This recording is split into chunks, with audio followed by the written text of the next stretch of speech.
What is up? What is up? Well, howdy ho there, folks. How are we? We're good. I'm in the shop tonight, and I don't have my permanent internet solution here yet. So if we're a little glitchy or jumpy or any of those things, I apologize. But hopefully we are not. So yeah. So we shall see. Welcome to the holy crap, the silly season is effed as hell this year edition of Beards, Burnouts, and Beer. The here's the deal, ladies and gentlemen. If you're watching right now, we're going to talk about a bunch of the drama that is going down right now. Between NHRA and IHRA, and before you go, oh, we've heard all of it, we're gonna hear about it, whatever, then go away.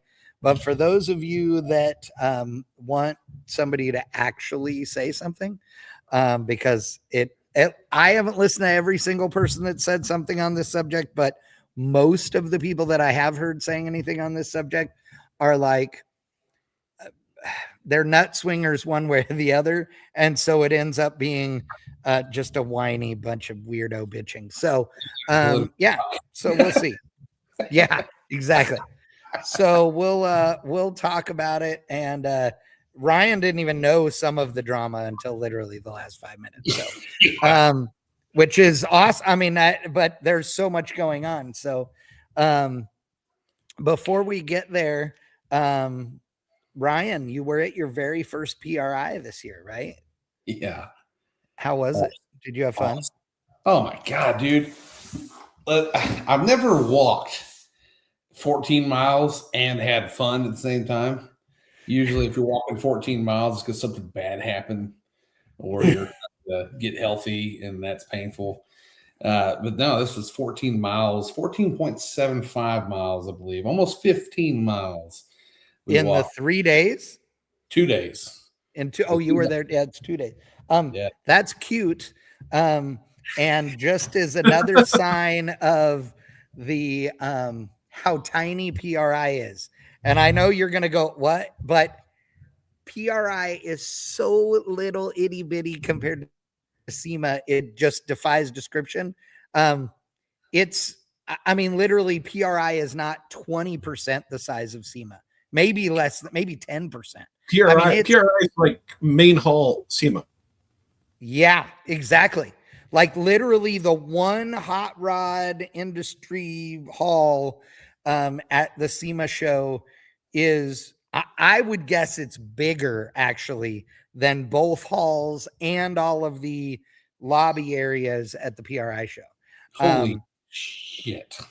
Yeah, because it's cute. The reason I say that is, so I know like McTaggart last year at SEMA, there was one whole building. He didn't walk it. He walked 46 miles in the 4 days. So that's why I say your 15 is so cute. Just so you know, just so that we can, since we're going to throw our dicks on the table right here. If you go to the Pomona swap meet and you only walk 15 miles in a day, you only saw a part of it. Yeah. Well, I didn't even see all in a PRI. day. In a day. I didn't even see all PRI, dude. I know. Yeah, no, I'm with you. Yes. When I was an exhibitor at PRI, I would walk on average between 8 and 10 miles a day between going to the hotel, to the event, being at the event, being in the booth, and then going and seeing other vendors or anybody else. I mean, 8 to 10 miles per day was my average. And that's being in the booth for at least 6 to 7 hours a day.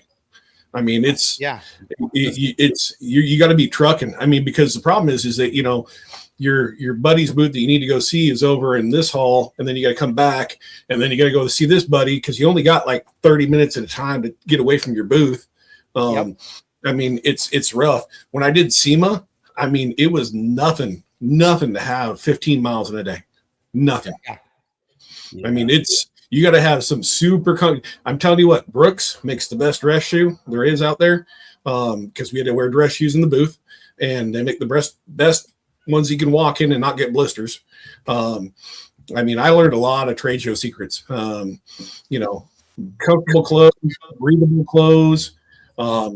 Make sure that you baby powder and or don't get swamp ass. Yep. It gets hot. Yeah. It No, gets hot. it's no, and those when they turn all the lights on. So when you're setting up, they turn like 50% of the lights on. So when the show actually turns on, they turn all those lights on. And it's not like those old convention centers have like LEDs. Okay. Yeah. They have a lot of heat on those lights and you don't realize it. But with that, with all the bodies, everything else, and then like Machinery Row generates its own freaking heat source at PRI. Oh, yeah. I mean, Yep. you walk towards Machinery Row and you can feel like, oh, it's getting warmer. I mean, it's crazy. I mean, you literally want to go out in the hallway and wait for somebody to hold a door open so you can cool off. Yeah, I can't stand how hot it is everywhere in Indianapolis just because it's cold outside. It's like it blows my mind. They set the thermostat at 10 degrees hotter than they would during the rest of the year. And it is miserable sometimes in that hall because it's 80 something degrees plus 8 million people. Like it sucks. And it always pisses me off. And that's why everybody gives me a hard time, dude, about flip-flops and the shorts. But I wear a hoodie and I'm sweating. I mean, halfway through the day, I'm like, I'm taking the hoodie and dumping it off at my friend's, booth so I can come back and get it later. Cause it's like, forget it. Oh, It's yeah. I wear shorts every night at PRI, regardless of the temperature. I'd wear shorts because you go to any venue where it's, Howl at the Moon or, Kilroy's or whatever it is. I mean, it's all those venues have so many people in them and it's like, and they're great places. I love them all. The great food in Indy. I mean, it's great nightlife. Yeah. But I mean, all those places are like you said, they're 80 to 85 degrees inside. And it's like, I wear a hoodie, shorts. I didn't wear flip-flops. I'm not as brave as Chad is. But and people look at me like, you're seriously in shorts? I'm like, yeah, I am. I mean, it would suck going between venues. It would, Oh, yeah.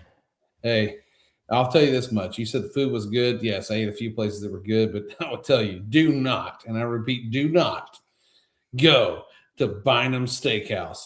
Do not do it. I don't care how hungry you are. I don't care how bad you want a steak. Do not go there. Stay the hell away because they will rape your wallet and give you the worst steak you've ever had in your life. I've never even heard of that place. Oh, me either.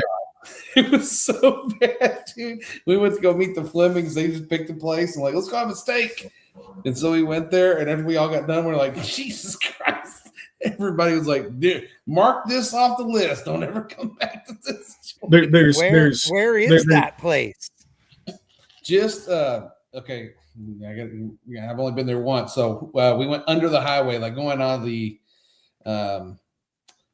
northeast side of town. We went under the highway and it's up about a mile on the other side. So it's in the downtown area, but on the outer edge. You're out towards you don't go to the outer edge of the wagon wheel. Yeah. In Indy, you don't.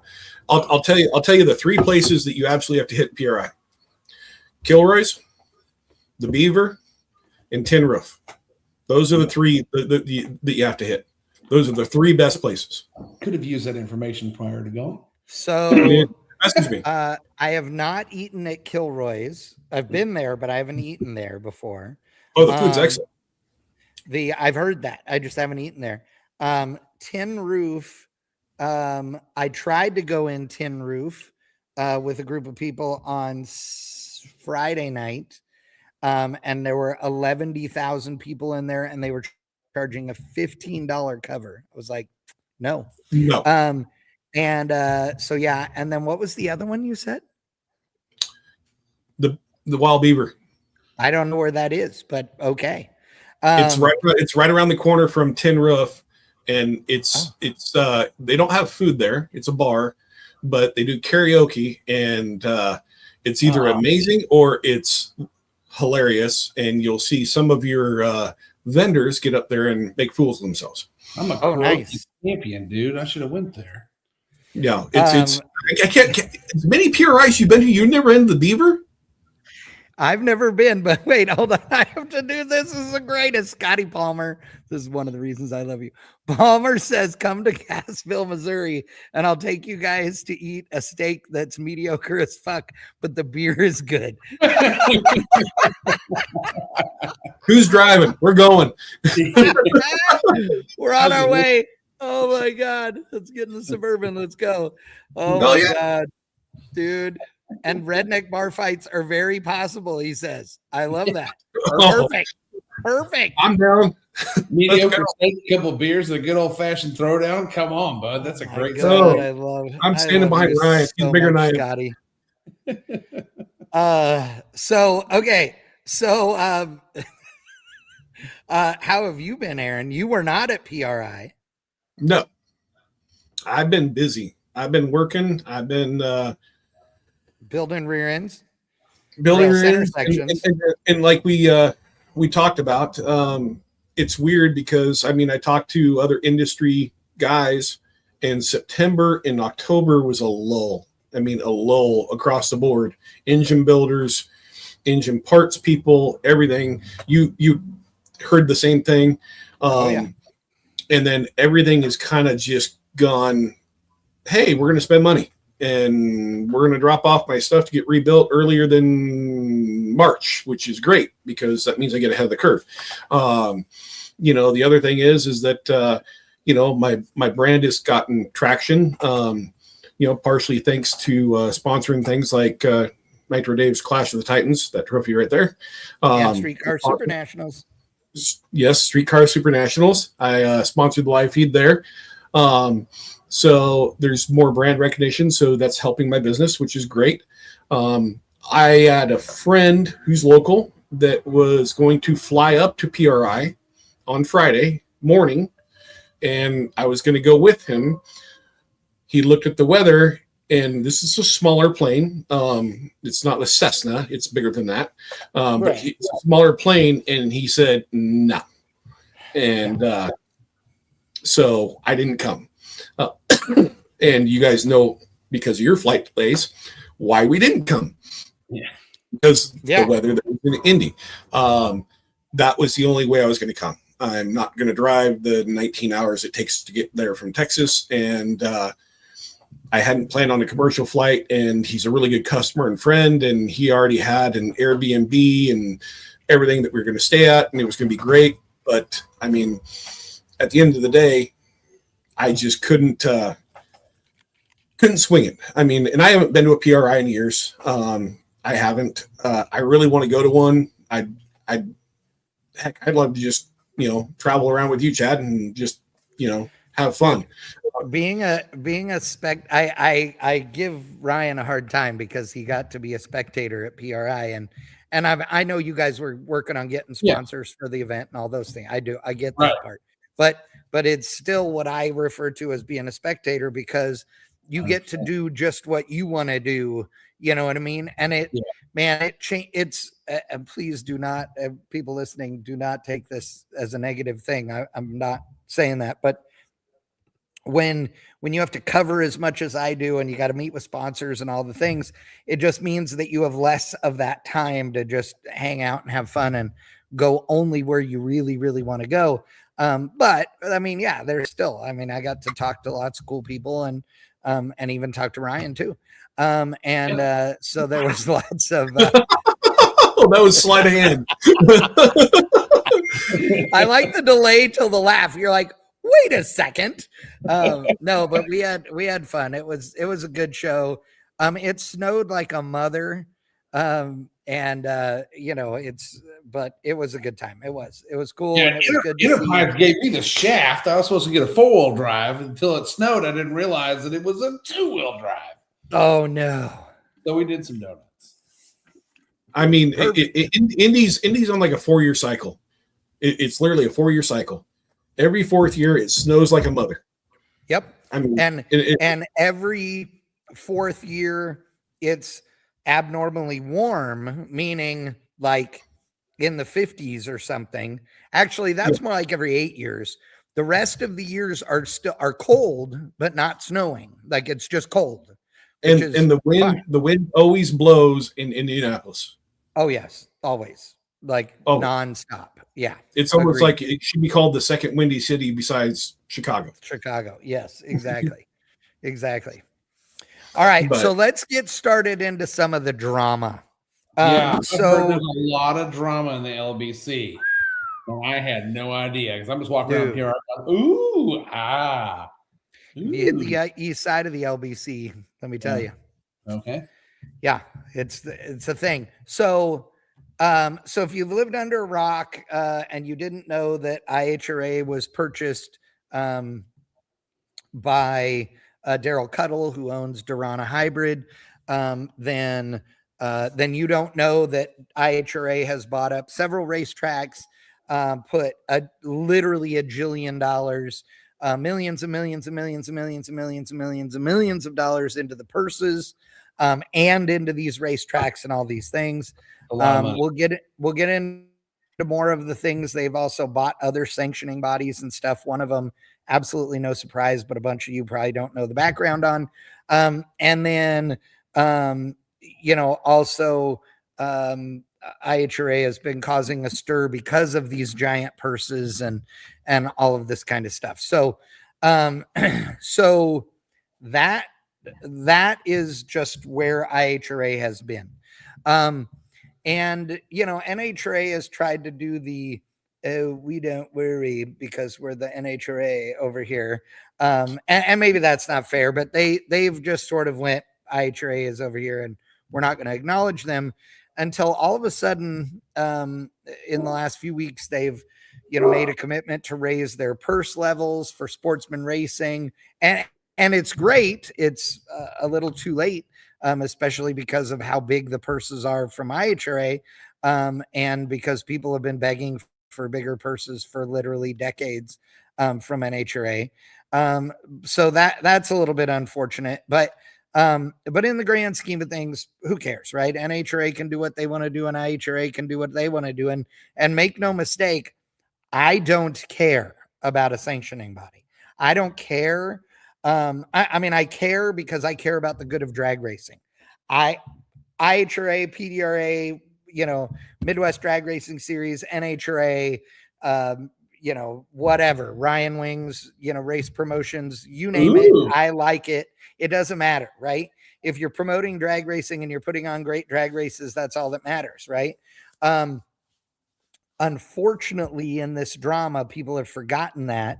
And earlier today, I was in a group online, and it made me laugh because these guys were they're talking about some of the drama and who cares about what, and all these things, and it's coming across as oh, my sanctioning body is better than your sanctioning body, and the truth of the matter is, IHRA is not perfect. Just because they're throwing all this money around doesn't mean they're perfect by any stretch. NHRA, whether they throw money around or not, are also not perfect. They're sanctioning bodies. They are what they are. But I will say that this week, the winner is IHRA. IHRA is the winner, and that's because IHRA went this week. IHRA said, we're doing what's right for drag racing. And when I say that, what I mean is that this last week they purchased Maple Grove, and it's funny because several times in the last month, there have been big things in the industry that have happened that have let me know that I guess everybody in the industry isn't in the know, because literally while sitting with Ryan and them at Dick's Last Resort eating on Friday night, somebody asked me about Maple Grove. Oh, I heard that that IHRA was buying Maple Grove, and I'm like, yeah, I thought they announced that already. That's been a done deal for a while. And apparently it wasn't. It literally 10 minutes later, it was officially announced, and that made me laugh. But but there are a lot of things that have been going on for a long time, right? Maple Grove did not get purchased, willy-nilly in a week. You know what I mean? That's been a thing that's happened, over some time. But the reason why I say IHRA is winning this week when it comes to caring about drag racing more, they purchased Maple Grove, which was an NHRA racetrack. Not NHRA owned, but NHRA sanctioned. They bought the racetrack knowing full well that Maple Grove is on the NHRA national event schedule, and fully knowing that they were going to let NHRA still have the national event there. So not only was that already discussed before the deal was done and all that, and was discussed with the ownership at Maple Grove, but the IHRA president, she actually reached out, to IHRA or to NHRA, I'm sorry, and said, hey, we know that this is like disrupting the apple cart here, and we're not worried about anything except making sure that racers are taken care of. So you are absolutely welcome to have your event here under the same terms, all the things. We're not changing anything. We're not going to put up giant IHRA signs in the way or any of those things. And you are more than welcome to have the race here. And NHRA chose instead to go to a different NHRA track and do a national event there. And in this case, that's US 131, which made me laugh a little, because wasn't 131 an IHRA track for many years as well? It was underneath the IRG. Okay, gotcha. I'm pretty sure it was underneath IRG. Yeah.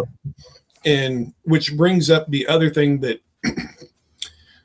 IHRA has been through so many little steps through the years that racers, and we talked about this before, racers are hesitant, and promoters are hesitant because things have fallen apart. I mean, they were out in Spokane, Washington for a while, and then that fell apart. And so they've never been able to keep it together, but I don't think they've ever had this much funding behind them and so much commitment.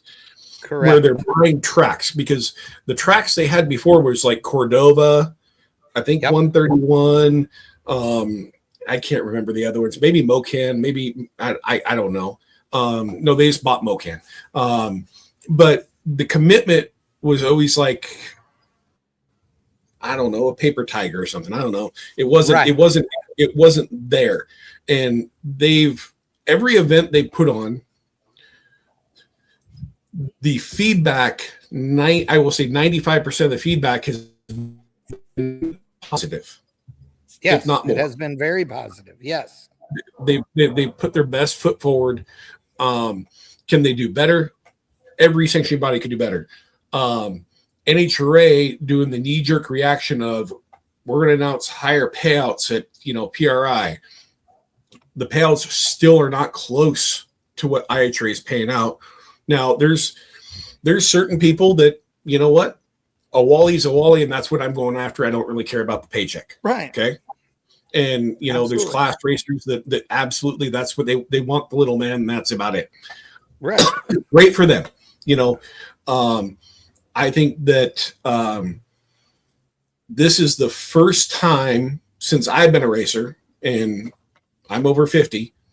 This is the first time I've seen serious competition to NHRA, and I think the bean counters are getting scared.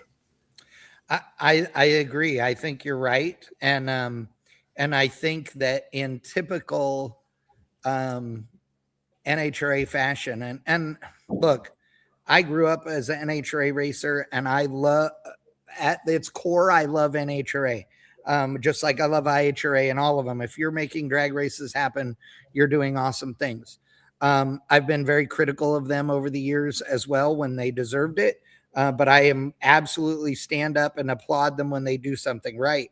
I will say that right now, like you said, feels knee jerk a little bit. And it also feels like I'm going to take my toy and go home, because again, IHRA put like, here you go, you can still have the event here, because obviously nobody at IHRA is stupid enough to think, oh, that NHRA hasn't already been planning. They've had this event happen at Maple Grove for decades.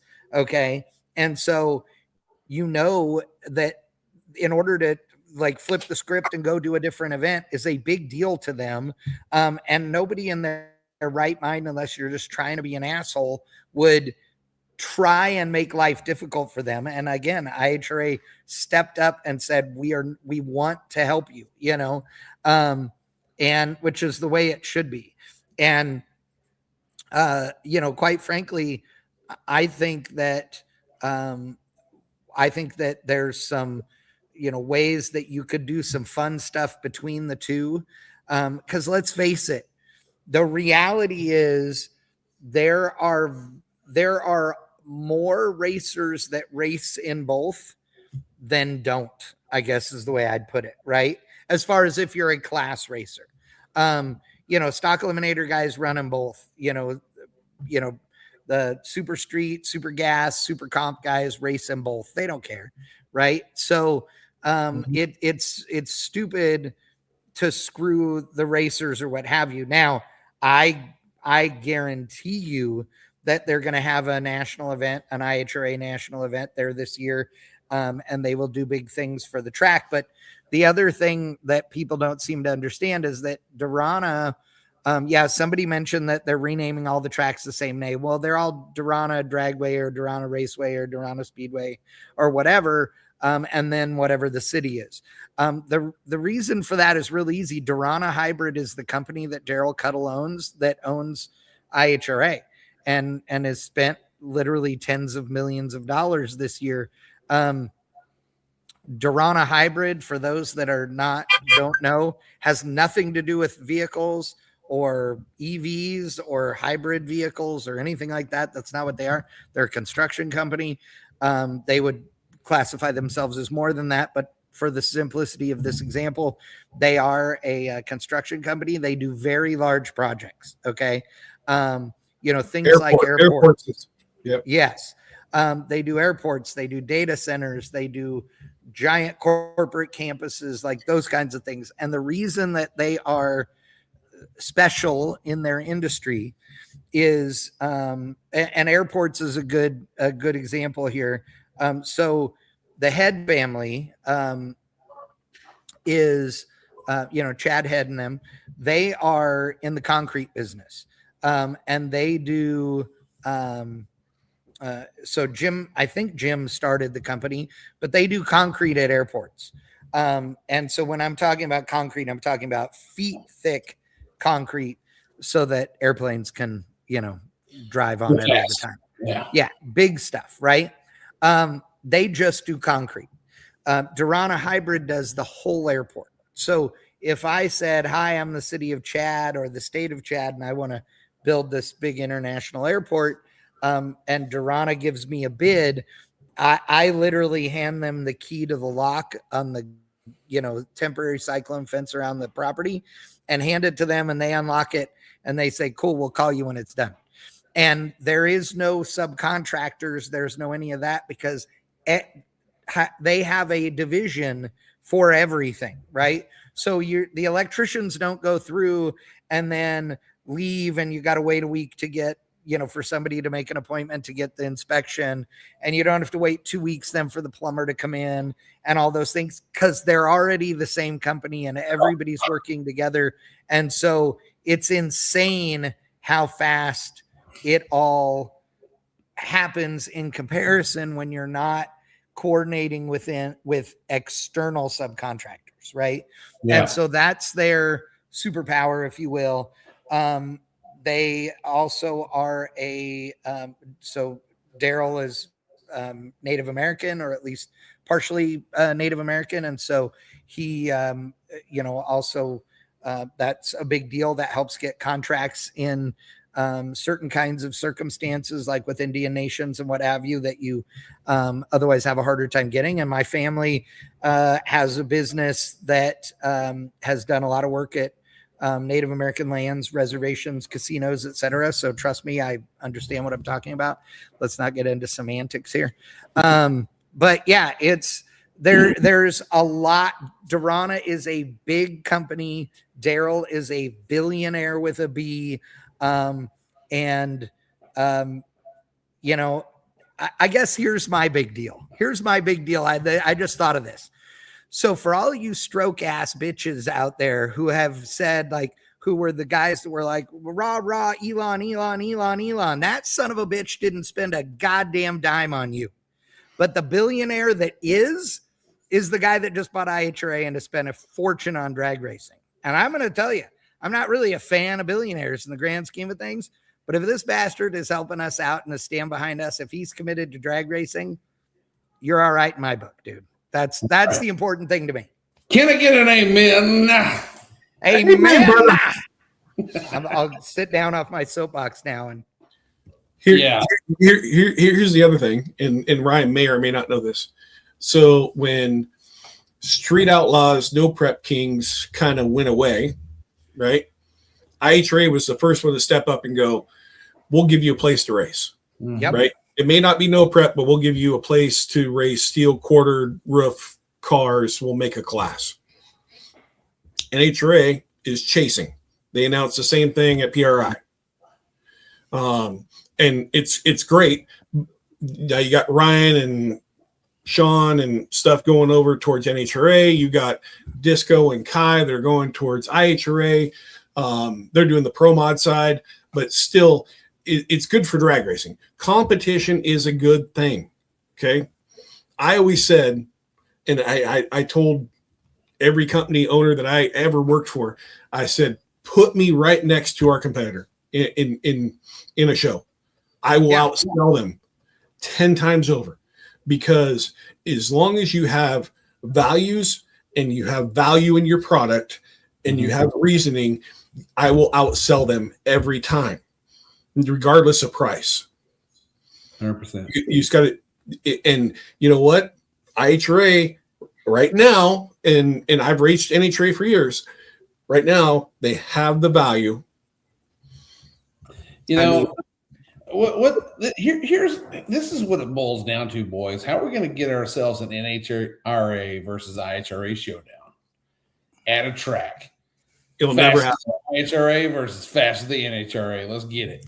It'll never happen. I brought it up actually to an IHRA official at PRI, and I said, you know what would be the fun, like, nobody bitch, this is all about drag racing as a whole event, would be to do the Race of Champions, which, in case those of you that don't know, IROC was the International Race of Champions. That's what that was for. But if you did the Race of Champions, and it was, you put together a group of classes that are the classes from that all of the sanctioning bodies sort of have in common, or that several of them do, it'd be fun, right? You could have stock and super stock guys and all those class racers, all that sportsman guys, because they're in both IHRA and NHRA and WDRA, which we will talk about again shortly. But the even like pro mod and stuff, you could do like the top 3 from each sanctioning body or something, and have them come out, like you said, one race, and have it be this cool Race of Champions race, and make it to where when you win, like, let's say you won stock eliminator at the Race of Champions. I mean, because I'm a stock eliminator racer. That's my 69 Camaro right there. That was a stalker for its whole life. And there's another one sitting right here. Think about this. What if you had a trophy where it was a Wally and an Iron Man, okay, on one trophy, like, with both of them, and then something else gnarly to make it this really big deal. Holding up the world. Yeah. Do what? Holding up the world, like a World Cup. Yeah. But here's Chad. Pro Mod has it. World Series of Pro Mod. They have it. That's true. We already have that. Yeah, that's true. That is true. But they need to have it for stock and super stock, and they need to have it for records and everything else. They need to have it for, top dragster. I mean, top sportsman. I mean, you need to So combine you could have the World Series of Sportsman Drag Racing, we could call it, or whatever. I don't want to call it the World Series because honestly, I don't want to have Wes Buck doing it. But I mean, it's not a dig on Wes Buck. I love Wes Buck, and I was with him at PRI too. I just think it needs to be a different thing than that, right? Yeah.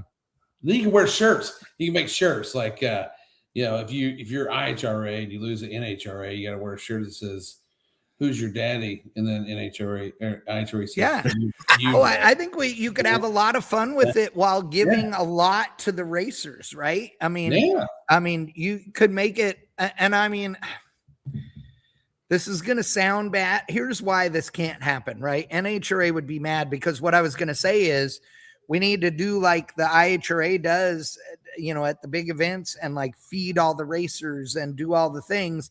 But the problem is that if we did that at an event that was, or if they did that in an event that was both of them, then NHRA would be like, oh, well, you're just treating it like it's your event. And you know what I mean? Like they'd get into pissing matches. Yeah. And that's why it has to be like a separate thing. So I'm down. IHRA.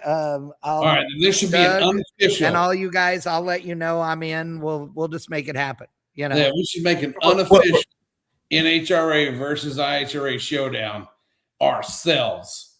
Yes, I'm in. And just do it ourselves. The hell with both sanctioning bodies. Let's do it. I'm in. I'm absolutely in. Except we're going to need some sponsors. We'll call it no balls. Yeah. Well, I mean, what needs to happen is for years, NHRA has had bean counters at the top. Okay. I mean, it's the truth. They've had bean counters. It's about making money. It's about, all the revenue from the companies that sponsor and everything else, and payouts have not changed for so long. And then now you're going to raise it by 15%. Yeah. There's a lot of outstanding, and I'm not going to out names, but there's a lot of outstanding sportsmen / pro racers that have spoke out against, not necessarily against, but basically going, you know what? It's a 15% increase. How much is that? I mean, how much is the entry fee going to go up? That's the first question that I saw, so there's a ton of doubters. And so if you had a graph for NHRA attendance, which NHRA had great attendance this year, they did. But if you had a graph for NHRA attendance and participation, it was going like this.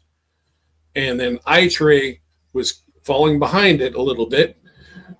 I think you're going to see a spike in IHRA and you're going to see a decline in NHRA. And I think it's going to level out, and the competition's going to make it so somebody like, and I'll say his name, but because he made the post public, somebody like Dan Fletcher. Okay. Yeah. I think he's the winningest driver in NHRA history. He might be. He might be, actually. He was at one point he was, but I don't know if Greg Anderson has passed him, but right there. Yes. So he made a post that basically it's the winter season, blah, blah, blah. And, I'm looking forward to next year, IHRA, NHRA. He mentioned both. And that's because he's ran at both forever. But he's won at both. He's a very accomplished racer. He's a very respected racer. And when you have somebody like that comes out and says NHRA and IHRA and some bracket racing. Yes. And that's going to be my plan for 2026. Yep. And I apologize for outing you, Dan. I saw the post. But I mean, when you see racers of that magnitude looking to go that direction, it kind of makes you go, IHRA is getting traction. They're getting traction. They're moving forward. Now, the only thing that makes people worry is that IHRA's got traction in the past, and then it's short-lived and it falls off. And it gets traction and falls off. It's been like 3 different series of this stuff that's happened. Absolutely. So if Durana can continue and follow this through, I don't see where it falls off. I see where it's healthy competition, where racers have options and they can go where they feel that, you know what, I can tow 3 hours to NHRA or I can tow 2 hours to IHRA event on the same weekend. And you know what? It's the racer's choice. Right. Nobody owns a customer. Nope. Customers have free will. And so I think that good competition is a good thing, because at the end of the day, if that IHRA race is only 2 hours versus 3 hours, that limits my money that I spend on tow money and everything else. I mean, that saves me 2 hours. I mean, there's an idea there that where I'll go to an IHRA race versus an NHRA race just purely because, one, the payout might be better, but two, my expenses are less. Well, and let's also remember that, the IHRA leading up to all of this, when Larry Jeffers bought it, if you're not a regular on the show and you haven't listened to us talk about this before, maybe you didn't know this, but the quick and dirty is IHRA was circling the drain. It had been doing so for quite some time. The people that were managing it at the time, and I'm totally summarizing this, were not able to do what they wanted to do with it because of current ownership, and it was circling the drain. And those people that were, the meat and potatoes of the organization were sitting there waiting for it to just, go down the drain, to where they could hopefully just swoop in and just, pay pennies and get it and, and revive it, right? Make it what it should be. That didn't happen because Larry Jeffers, not knowing that these people were making this plan, swooped in and said, oh my God, I've got no money and no business to be buying this, but I can't let IHRA die. So he bought it, which pissed off those people that were waiting for it to just come up for nothing. And so they started the WDRA, which is the World Drag Racing Alliance. The WDRA has actually been more successful than I expected in the last, 2 years or whatever it's been, 2.5 years.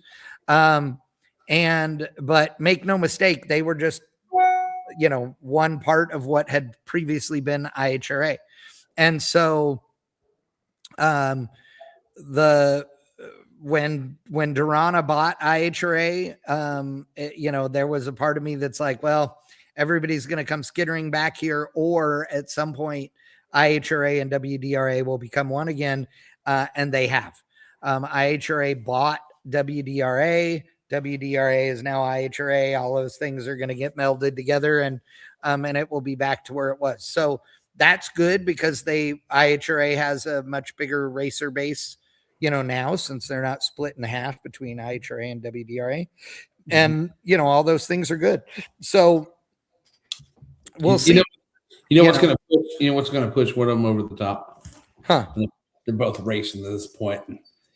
Somebody's just trying to get here right now. IHRA's here. I'm going to say it. You're going to hate it, but I'm going to say it. Whichever sanctioning body, I'm going to say it right here on this show tonight, whichever sanctioning body adds little gangsters to their program is going to take it to the next level, because that is the hottest shit in drag racing right now. And it is. I think that Tom will love you for saying that. I have a feeling that he sent you a message telling you to say that, which makes me love you extra, because I love Tom. And I love it. To bear it, somebody had to. But no, it doesn't matter.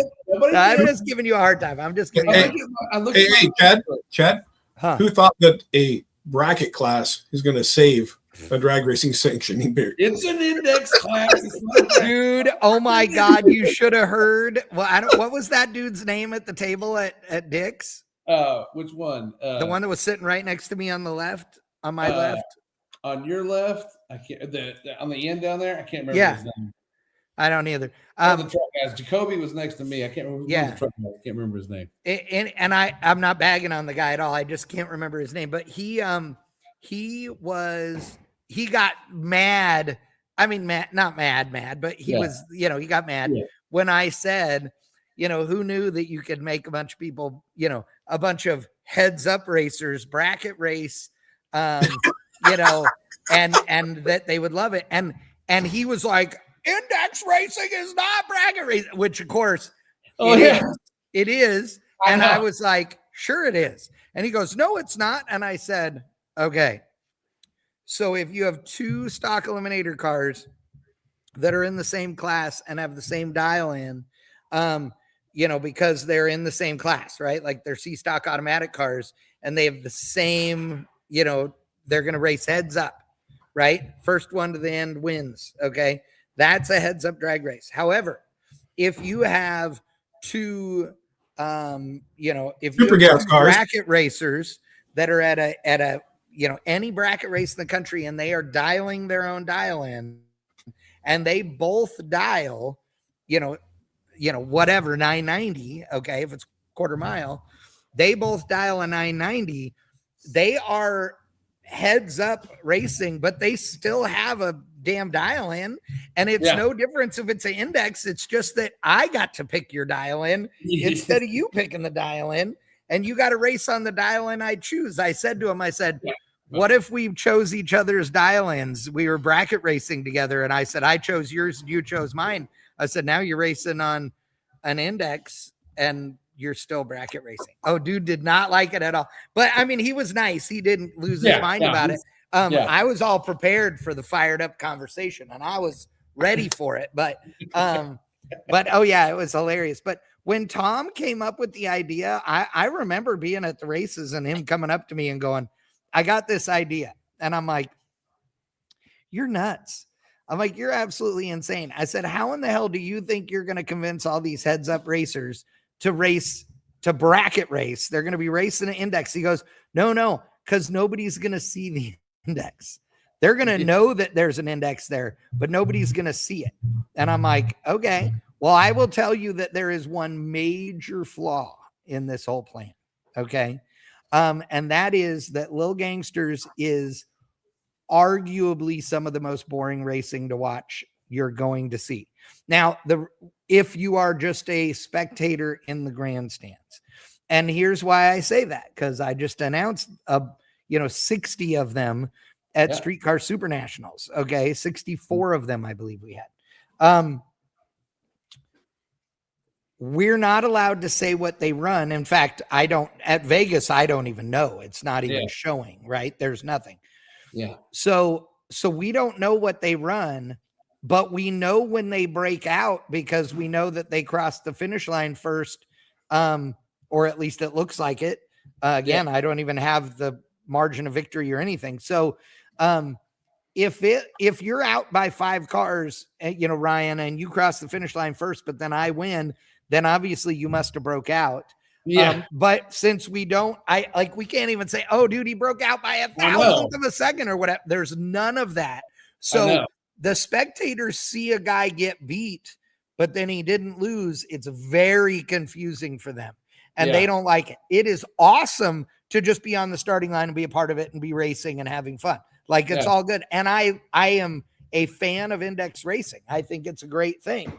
Yeah. But it is, like I said, it's hard for walking to a racetrack. You've never seen Little Gangsters and understand what's going on. Correct. Yeah. Yes. Yeah. Totally get that. But speaking of that, though. Sure. Speaking of that, you said something in there that we need to talk about too with this whole IHRA NHRA debacle that we didn't even discuss before the show. I'm sure it was on your mind. Lay it on me, big dog. Lay it on me. Hold on.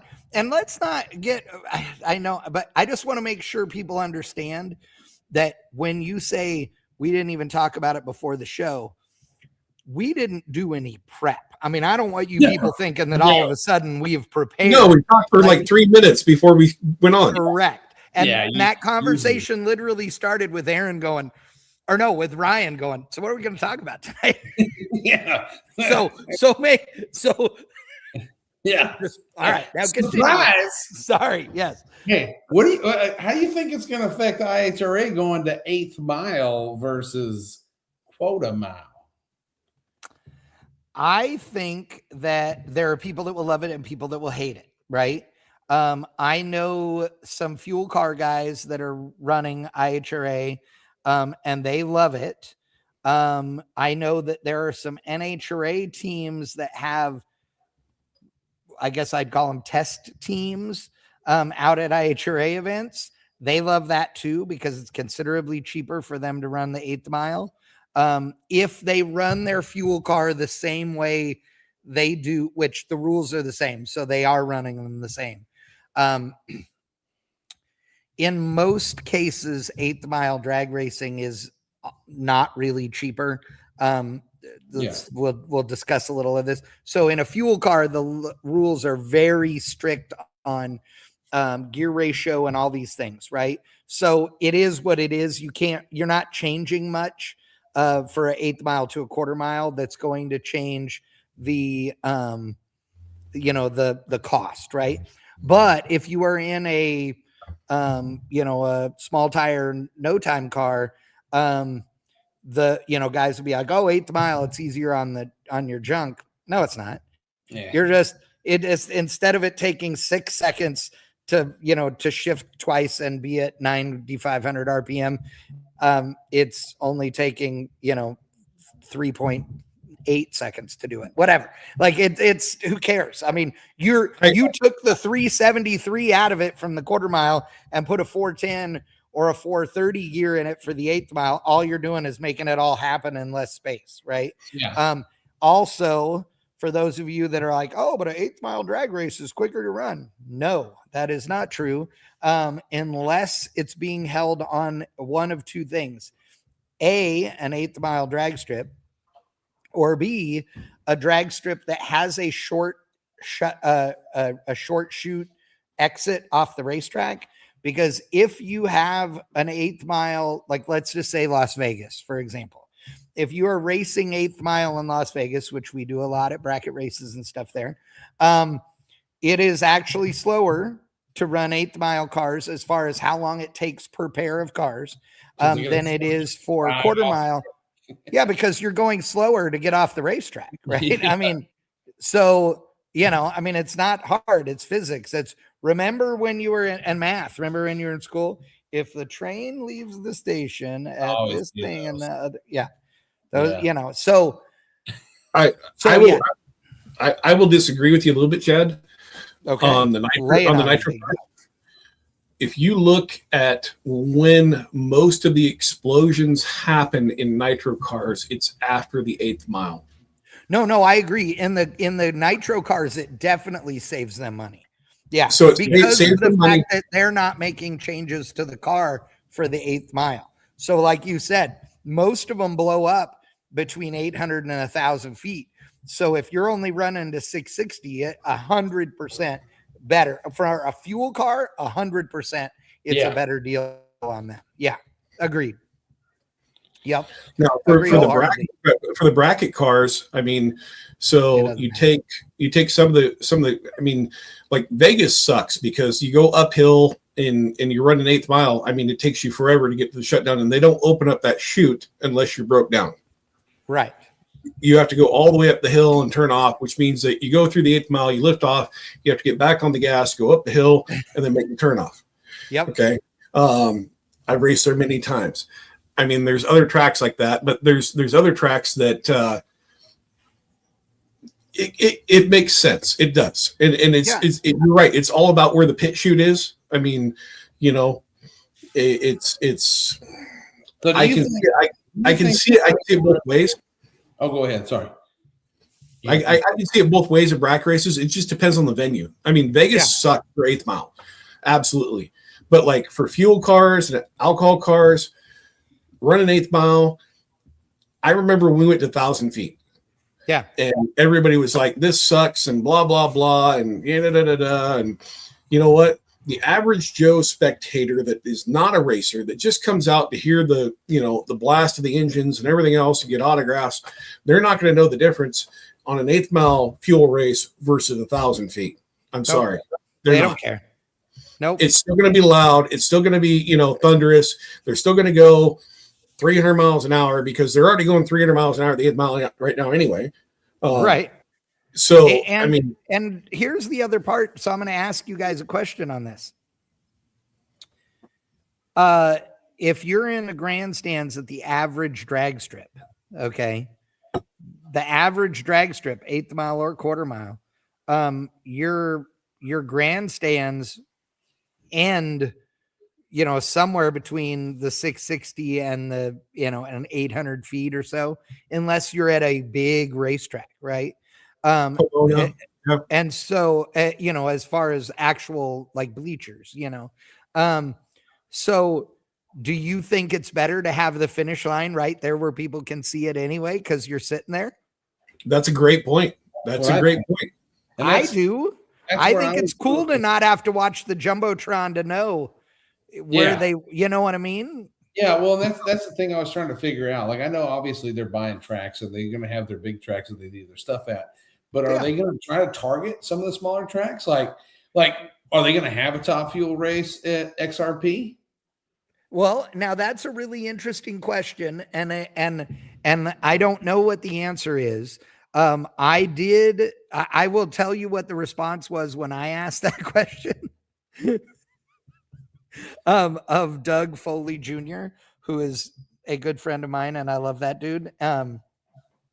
Who, by the way, is such a badass bracket racer. He won 10 grand on Friday at PRI and wasn't even in the same state as his race car. That's how good he is. But anyway, I asked him, this is months and months ago. I said, something along those lines. Are we going to see fuel cars at XRP? And he went, oh, like shut up and stop asking these questions right now. So I don't know, but I think it would be awesome, right? Well, I think it is I think that looking at what's going on in racing, see, I'm not a 1/4 mile guy, never have been. Right. I don't even like going to 1/4 mile tracks. I go to Motorplex because it's local, yeah, and it's right there. Yeah. And I've become more accustomed to going there, but I have no interest in 1/4 mile racing. I never have. I always like the short stuff. So to me, I'm like, man, like, you remember when Bill Helscher's Night of Fire, they used to do it at Kennedale. Oh yeah. Dude, it was great. They had a couple of, 5 or 6 nitro cars come out. Now they were the, more nostalgic style ones, but they were still fast. Yeah, they're still nitro. Who cares? Dude, man, it was so much fun watching those cars running the short distance. And, or the fuel altereds, War Wagon. What's his name? Him and his dad. Anyway, dude, I loved watching that stuff. And I think that if you bring something like that to a smaller track, you're going to pack the place the F out. I agree with you. And I think that, the one thing about IHRA that I will say also has been a positive, and this is honestly probably the biggest difference between them and NHRA. And this is going to, I'm going to back up after I say this, but IHRA has been really, really paying attention to what people say. So when people said, oh my God, your shows are awesome, it'd be great if you guys also had fuel altereds there.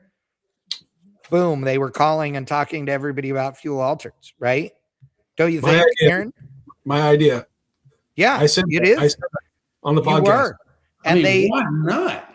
I know. And so you're 100% right on, on that it would be cool. Now, I think what would be fun is, they have the IHRA Outlaw Nitro series, right? Which is their national event series.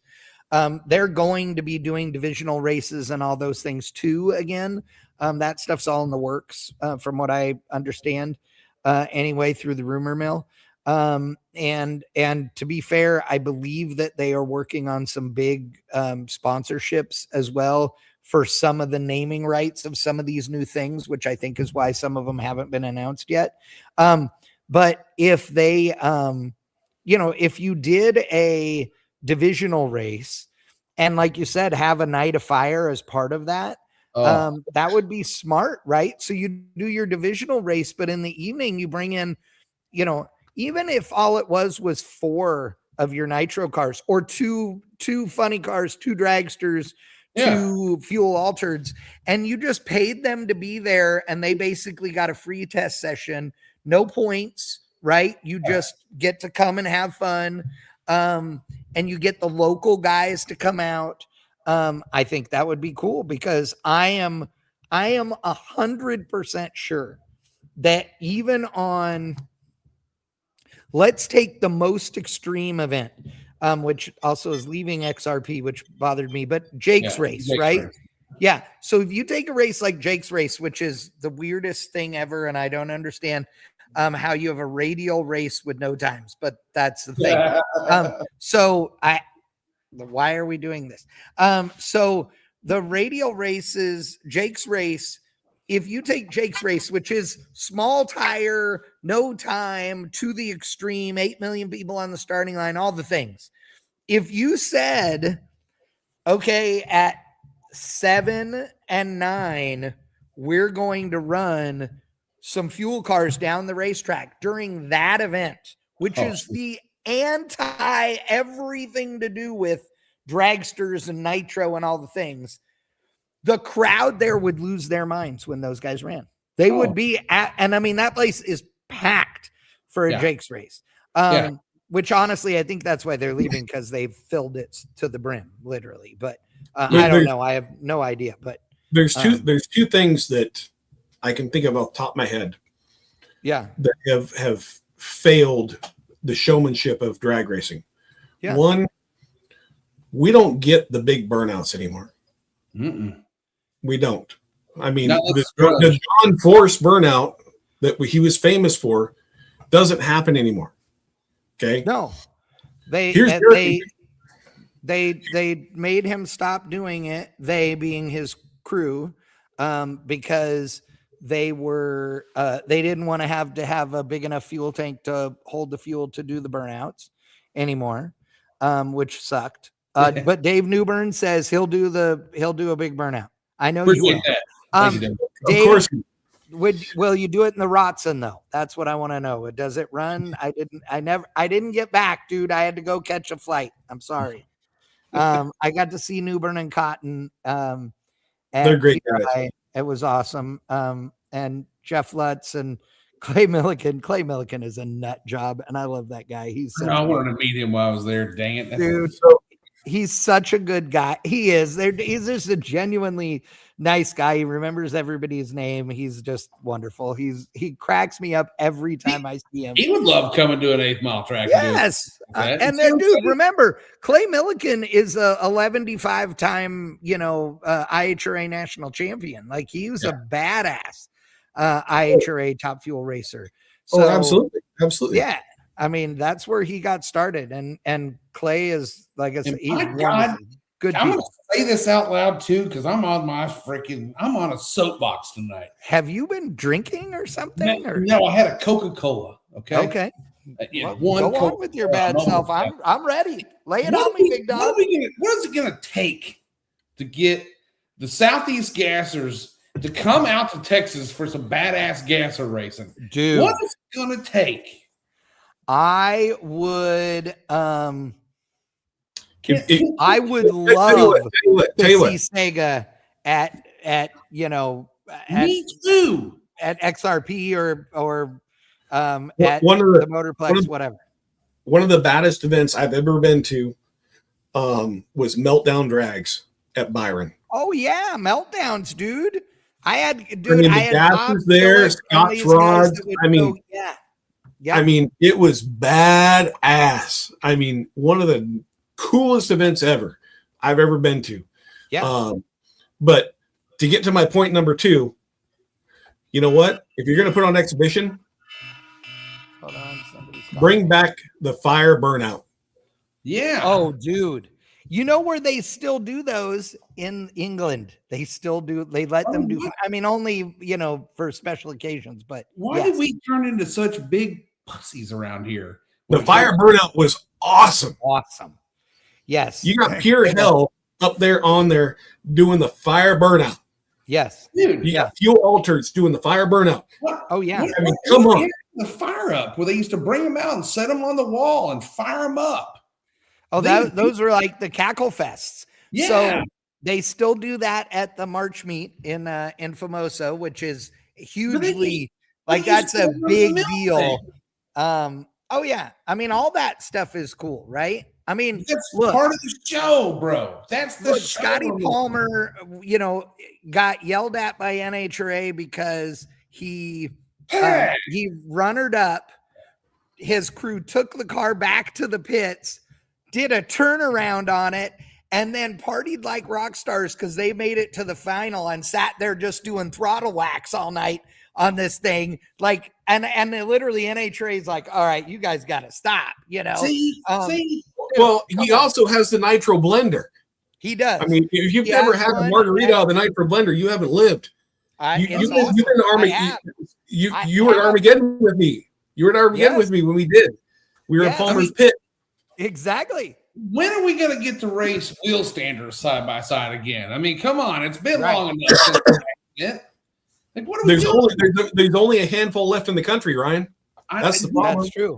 But I guarantee you, Southeast Gaspers all leave with the wheels up. I'm all in on that deal. What I'm saying, like super stockers, dude. NHRA super stockers are wheel stand and mofos. It's great, dude. Yeah, super stockers, but not late model super stockers. I'm sorry. Yeah, I prefer early model super stockers too. I mean, you know me, everything I own is old. So, dude, okay. Newbern did say, I posted up, he says that the Rotson did drive out, just so you know. So Finnegan and Freiberger were supposed to be at PRI and they were supposed to rewire the Rotson. Freiberger got sick. Yeah, Freiberger got sick. Finnegan had some issues as well and wasn't quite sure when he was going to be able to get there. So Newbern got roped into rewiring the Rotson. I do believe he had a little bit of, and I think it was only a little, but he had a little bit of help from Emily and Aaron Reeves, Flying Sparks Garage. I was there while they were there and we were all having a good time. I will say, Finnegan was there to give him some moral support at one point, but then Finnegan stood at the back of the car drinking a beer while Newbern was at the front of the car wiring things. And I may or may not have said, don't look up, dude. You just can't, don't look behind the car. Don't do it. Hey, don't do it. And Dave was like, it was awesome. But, hey, Dave, we all know he's working and running around those parts. Right. But we know who it is. Also, I want to say this publicly. 12-volt Dave. Yeah, 12-volt Dave. Everybody gives him a hard time because some things caught on fire that he was around early on in Finnegan's career. That was not because of Dave. Like, Dave is 12-volt Dave came along way before, like as his nickname, way before anything caught on fire. He does know how to wire things and does a nice job of it. I'm just saying it officially, putting it out there. So, well, listen, I will officially put out there that I've seen his Nova in person and he can wire things. Yes. Some things not as well as others.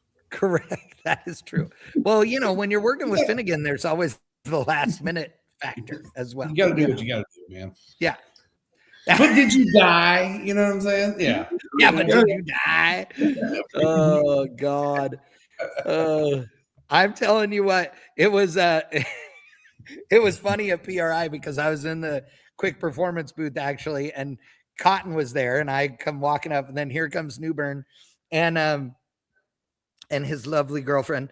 And I was like, oh my God. And he goes, dude, it's been forever since we've seen each other. I'm like, I know. We're always so busy at all the events. So it was awesome to see him and Cotton together, and Cotton's just a nut as well. So, okay. But I want to ask you about one other thing on the IHRA deal.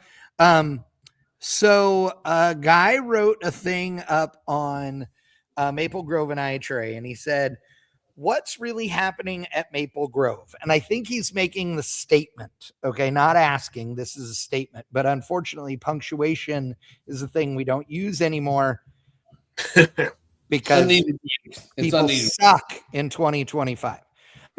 He wrote all these things out with numbers and like faux paragraphs and all the things, and there is like one goddamn period in the whole thing. Seriously. Oh, it's a giant run-on. Fun. Yeah. Oh, dude, it's insane. I was So, so he says what's really happening at Maple Grove is diverging NHRA and IHRA rules plus separate tracks, which equals more part sales, more specialization, and more activity in the middle of the market. But it can also increase cost pressure and force racers to choose sides. Both things can be true at the same time. Why this is good for the market. He says, number one, different rules equal forced innovation. The rules differences between IHRA and NHRA are so negligible as to not matter, because any of the rules that would require changes to the car, I'm going to say would be like in Pro Mod. And those guys already know, like there's already, you make changes depending on where you're going racing. Yeah. So none of that really matters. They do not have different tech rules in the grand scheme of things. They don't really enforce safety differently either, although he says that.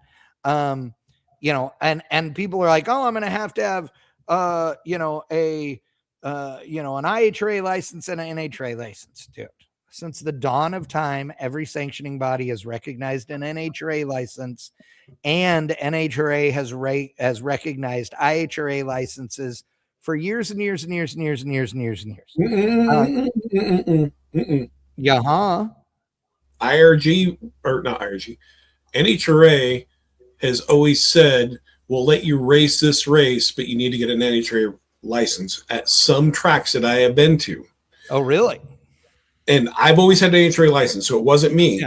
But I've heard that the NHRA says you need to eventually get an NHRA license to race at an NHRA track. I've never seen that, but I believe it. But I've never. IHRA has always recognized everybody else's license as being true. So, and it might have been track to track. It might have been division to division. I've heard it. Okay. Yeah. But I still have my NHRA license, so I mean, it's I've never had a problem. Right, exactly. The other things that this guy puts in here, he says, you know, that could happen is racers start building event-specific cars. I don't see that happening. I mean, class-specific, sure, but not event-specific. You know, is saying having a car that's optimized for NHRA style events and another one or a conversion for IHRA style events. Nobody's going to have a pro mod for IHRA and a pro mod for NHRA. That's just not, well, that could be, but that IHRA pro mod is also going to be the one they race for outlaw events and all that stuff, you know? They're saying, this guy's saying that drives more engine work, more chassis updates, more safety upgrades, and more tuning services. So it means that, you know, people are going to be spending money.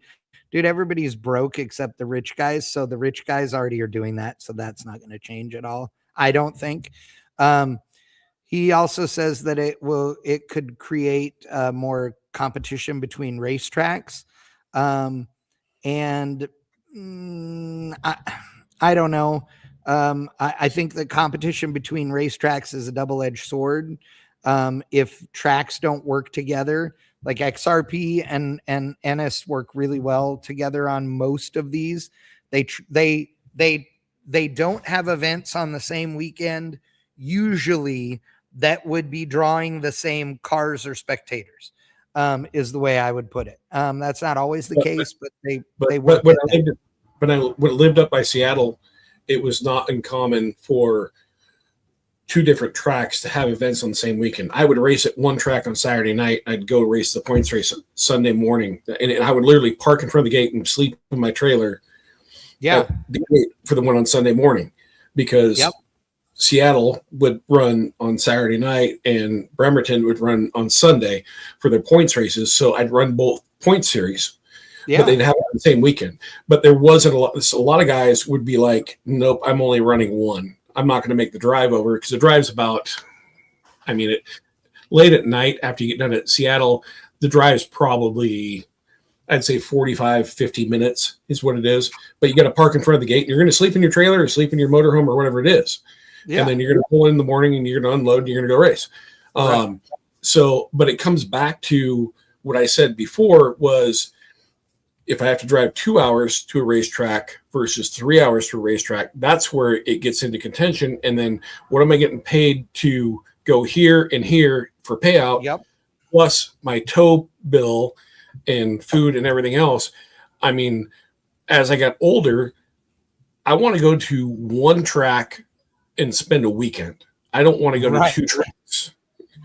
Yeah, right? you don't want to work that hard. So I do have one more topic I want to bring up, and I know we're running out of time. Yeah. So our good friend Doug Cook Yep.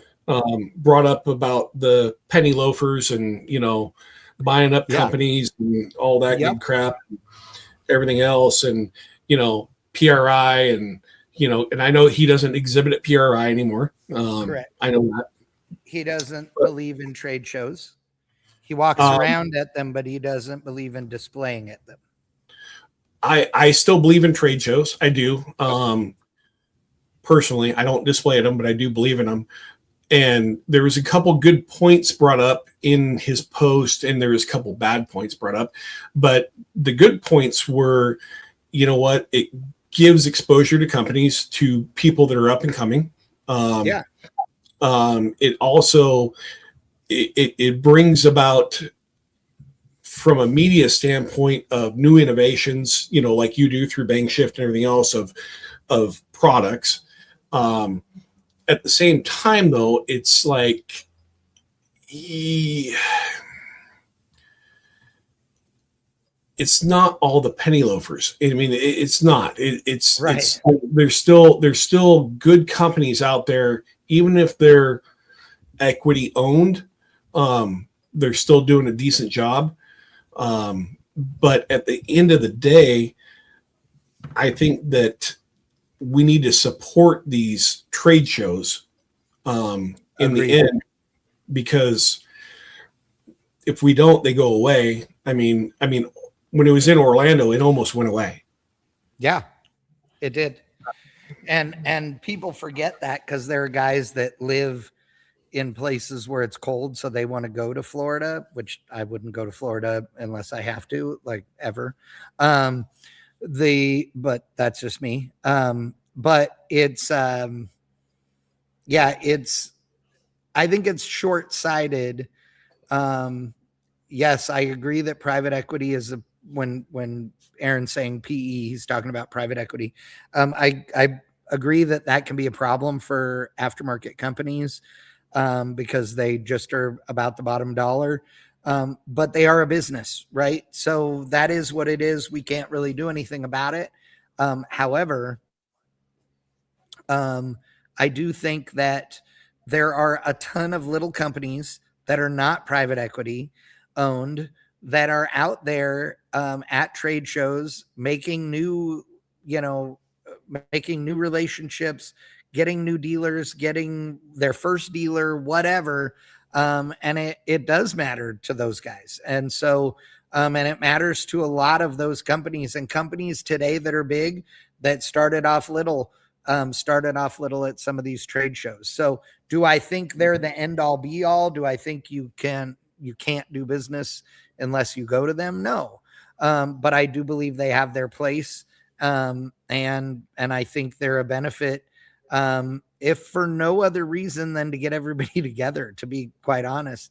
I mean, PRI and all of these, it's all about the relationships, right? It's 100%, because one of the things that was commented on his post was, and I won't say who did it, but he commented that basically PRI has turned into a party and, not as much as a trade show. But at the same time, I made more relationships, more deals, more, inroads with some companies by, we're playing shuffleboard at Kilroy's. We're having, drinks somewhere, and we're just randomly talking to some guys. And and the next day we go by their booth, and we make an agreement, and things start to happen. And so the quote unquote the nightlife, which is a necessary evil at trade shows, and it really is, but that's where you meet some of these guys and you make the inroads. And yes, it's PRI is more of a party than I would say even SEMA, only because you have to be indoors because it's so freaking cold. Right. But at the same time, it makes it more intimate for relationship standpoint for vendors and customers than Orlando was, because everybody has to be inside. They're not going to Disney World with their family. They're not going, all these other places. So it made a big difference in that aspect. So I think that particular person's a little bit wrong. I will just say it, because that's where a lot of things happen. And it's funny because the person that posted this, I made inroads with him at Kilroy's in Indianapolis. That's funny. So, I mean, it's just one of those things where it's like you always got to observe who's around you, and it's funny because when we would always go to an event like PRI or SEMA, I'd tell my guys, I said, listen, you don't know who's in the elevator with you. You don't talk about company shop outside the booth. Correct. You can tell them who you're with, everything else. If they're interested, find out who they're with, but you don't talk about company shop, because so many things get leaked at SEMA and PRI and everything else because somebody's got loose lips in a booth on the backside of a booth of a competitor, or somebody that is friends with somebody as a competitor. So it's crazy. I mean, you get insider information all the time. I mean, I've sat in an elevator and learned about, X companies coming out with a new lifter, but we're not going to release it until PRI, and I'm at SEMA. I mean, it's you just keep your mouth shut and you stand in the back of the elevator and you wait till your floor. That's it. Yeah. But I mean, for somebody like Chad, that's great information. For somebody like me, if I was a lifter company, it's great information. But it's crazy. It's crazy. There's so much information out there at these shows, and all you have to do is open your ears. That's it. And, yes. From a newcomer standpoint, which obviously I was there to try to meet people that, I don't know, but also see people that I do know. And I was amazed how many people I saw that I did know there, which was kind of wild. I mean, I saw some of my old street racing buddies there that I haven't seen in a long time. So, you realize that everybody else is going and you haven't been. Yeah, dude, I was like, what the hell? I know. Bro? I mean, it's true though. I was like, this is like the best kept secret. But now, like for me, it was cool is watching. Obviously, we're there to meet people, to establish some relationships, because I would love to have some good sponsorships behind my race, but more importantly, I'd like to have, sponsors behind my son, because he is ate up with racing. Like he wants to race every chance he gets next year, and that's going to eat me alive. Like I'm going to need all the help that I can get to keep him up there and running, but seeing him like shaking hands with people, introducing himself to people he's watched on the internet. Like he met Billy the Kid. Dude, he's been wanting to meet Billy since he was like 10 years old, bro. Yeah. Like he met Billy and talked to him. They both had S10s. It was so cool to be able to see them interact with each other, after all these years. And, but, like I didn't do any of the nightlife thing. Like what we did on Friday night, Chad, going to Dick's, that was as much nightlife as I got while we were there. Right. I got a kid with me, so I can't do that. So, right.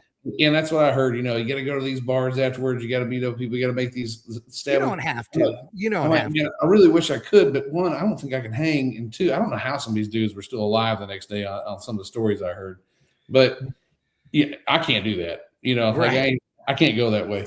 But the experience of just being able to conversate with people about the passion that we all have, because in order for these companies to be there and put on stand there and talk about their products and have I mean, it's not easy to set all that shit up and drag it all in there and tear it all down. Like to have the same conversation 300 times a day. Right. Yeah. Like, but the passion that it takes to be able to do that. Yes. I agreed. applaud and I appreciate every company that goes out there and puts, because listen, you're not selling any, you might work some deals, but you ain't making any money there right now. You're spending money to be there, period, in a discussion. And, but it's a third of SEMA. It's a third. Yeah, exactly. But what I'm saying is just like the companies that do take the time to do it, I think it's awesome. For the guys that think that they don't need to do it, good for them. I think that it's like you said, Chad, like being able to have those conversations with people, and like how many times have people talked to people on the phone for support on something, but never met them face to face? Oh yeah, all the time. You know what I mean? Yeah, that happens all the time at so it's at actually these cool. events. Yeah, absolutely. What I always loved about PRI was it wasn't a bunch of sales guys. It was a bunch of technical guys and a couple sales guys. And I'll say Strange, Mosier, everybody, it's always been more of a technical booth presence than it has been. Diamond Pistons, than it has been just trying to sell you a product. SEMA is all about trying to sell you a product and get you as a, person to sell your product. Yeah. So, for you, Ryan, I wouldn't recommend SEMA unless you want to go to a car show. Right. But PRI is absolutely awesome because normally, the guy may not be in the booth at the time, but normally there's a guy there that's going to answer all your questions. And that's what I've always loved about PRI. It's always been like grassroots racing, technical. And I've talked to engineers. We have with Viking and Cam Motion, just the conversations we have with Viking and Cam Motion was worth the trip. The information that I got from them, like Cam Motion, dude, that dude I talked to, amazing. And we'll be ordering a cam here in the next week or two. Like, nice, super knowledgeable, super nice guy. And I appreciate, you know what I mean? Like, there's guys in there wearing buyer's tags, right? And that's obviously the ones that you want to swarm. And there's a couple of spots that we went to go talk to somebody because, hey, if you're drag racing, what do you go through more than anything? What is it, Chad? Tires. Yeah. So we went to go try to talk to Hoosier, and there were 4 dudes standing around in Hoosier shirts doing nothing. And Jake took it upon himself because he wanted to learn about the new DR3s. And so he went over to talk to him, and he's like, can you tell me about the DR3s? And the guy, but all three of them like, oh, it's not, yeah. You talk to that guy who's covered up with people right now. It's his baby. And it's like, really, dude? Really? Okay. Well, the problem for Hoosier is that they sell so many tires for all these different, kinds of racing. So some of those guys legit could just be circle track tire guys or something. True. Yeah. They bring in all the regional reps. Is what they do. Yeah, we slid into Mickey Thompson and they made sure they talked to us about their new tire. Oh yeah, absolutely. You know what? You're a Mickey Thompson guy now too. I would be. I'm 100%. If you're spending the time with me and you're going to explain it to me, unless it doesn't work. Yeah. I'm a loyal guy. Hey, look, I know he's not Ty Kelly right now, but if I can figure out how to put a rocket in his motor and give him a few years, he might be. You never know. And I've always been a Mickey guy on dragster and a Hoosier on a door car. Yeah. So I love Hoosier. All right, hold on. I want to say a couple of things about some of the comments that are coming through here. So, Tom Tashner, yes, dude, I was at PRI. I came by the booth and ran all over. We just must have missed each other, but I'm glad if you got the flu because I did not. So I'm glad we did not talk. John Wynn, yes, I did not come back. I was with Hollis and them at Hooters after we were at Dick's Last Resort on Friday night. And I saw Andrew and Dina Parisi go by in the window, and I ran outside to flag them down. And by the time I got their attention, they were down the block. And so I went with them over to Harry and Izzy's and sat at the bar, and we had a wonderful conversation with Mike Thermos, who is just a spectacular human being. Mike Thermos, the guy who, he didn't invent nitrous for race cars, but he's the guy that made it mainstream and started NOS nitrous a jillion years ago. And he's a really, really good dude, and he's 80 some odd years old now, and he is just an absolute pleasure to be around. So I introduced him to Dina and Andrew, and they were both just thrilled to death to get to talk to him. They're not even nitrous people, but they were thrilled to death. He's a super good dude. So it was awesome to see him. So that's why I did not come back, John Wynn, but it was really nice meeting you guys. One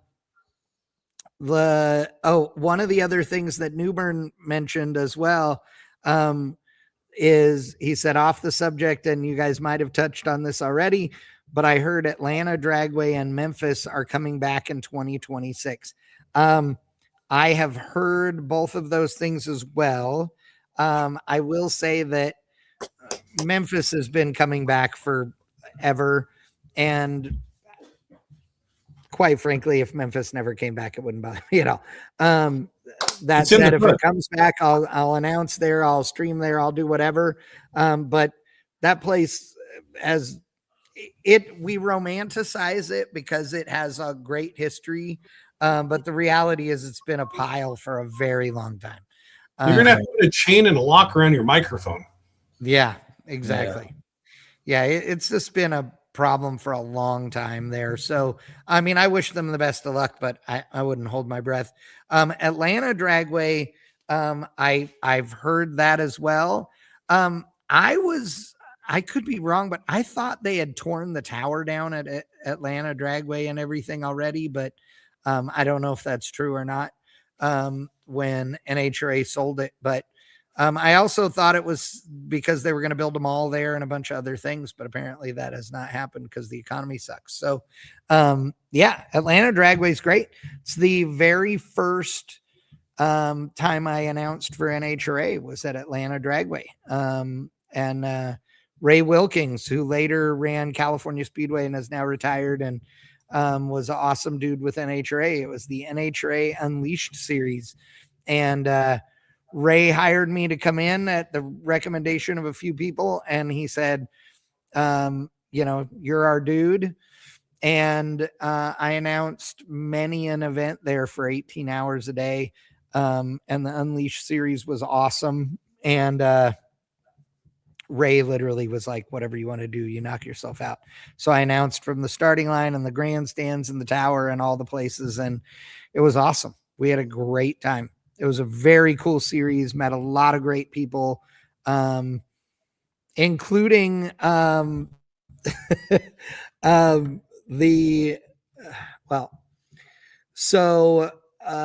of you that know the name Proline, it wasn't Proline as we know it now.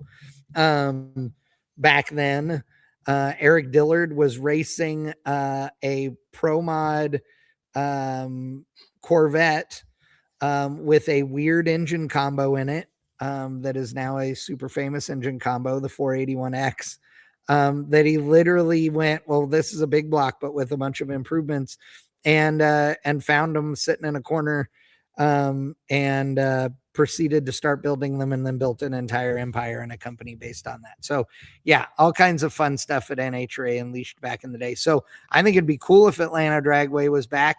And if Memphis is back, I'll support it. But I don't know if it's too late for that or not. I guess we'll see. Let's see. Okay. Newbern says the tower is down, but he says it's on the schedule. So there you go. So that's awesome. They'll build a tower. Building a tower is the easy part, honestly.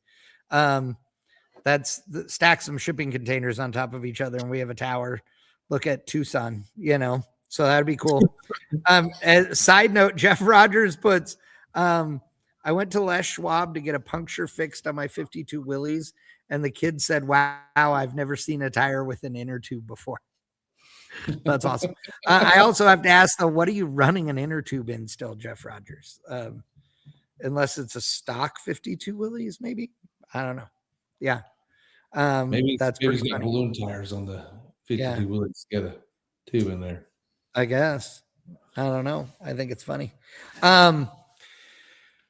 So what is there anything else on our IHRA, NHRA racetracks, etc., that we want to hit before we start wrapping it up? Oh, they're NDT military tires. He said 52 Willys, and I thought he meant a Willys, and he meant a Willys Jeep. So that's okay. Yeah. IHRA did do the small tire series too, by the way. They announced that at PRI. Say that again. IHRA announced the small tire series. That is right. That's right. I forgot about that. Yes. So that's the other thing. If you have not been paying attention, you're adding more classes. As we said earlier, they gave the Street Outlaws a place to race, but NHRA, there's more to that than this. Also, I guess let's go back to that. IHRA also bought or partnered with the NTPA, so the National Tractor Pulling Association. They are doing IHRA tractor pulls. They're doing IHRA offshore boat racing. They're doing IHRA drag boat racing. They're doing IHRA trucks. I don't know about monster trucks. But they're doing, I don't know, maybe. They're doing monster trucks are all scripted like WWE. Yeah, exactly. They're doing IHRA, paved oval track racing, their version of NASCAR stuff. They're doing all of it, and it's awesome that they're trying to do it. I love it. And good for them. Newburn says, is it pronounced Willis or Willies? It's a big argument, and you are correct, Newburn. It's Willis. So I know that it is. People say a Willis when it's a Jeep, but it's a Willys when it's the car. I don't know. I don't care. Whatever they want. My brain just exploded. I'm down with, Huh? David Newburn, WWE is scripted?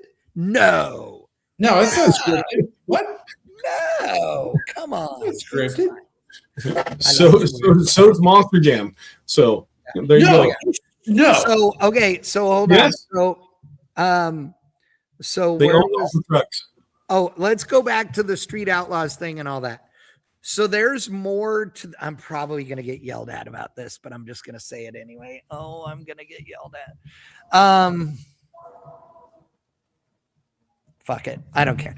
So the NHRA has had Street Outlaws guys do demo stuff and, this and that as an exhibition class and whatever, before. Like that's happened before.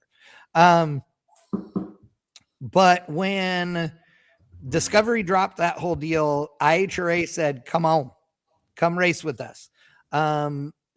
Disco Dean and the whole Stinky Pinky team, Kai Kelly and some other, Larry Larson, a bunch of these guys have come to race with them at the 125,000 to win Pro Mod race and some other stuff. Months before PRI, by the way. Oh yes, months and months before PRI. And so and they've been having a great time and have been treated well, and they really, appreciate that.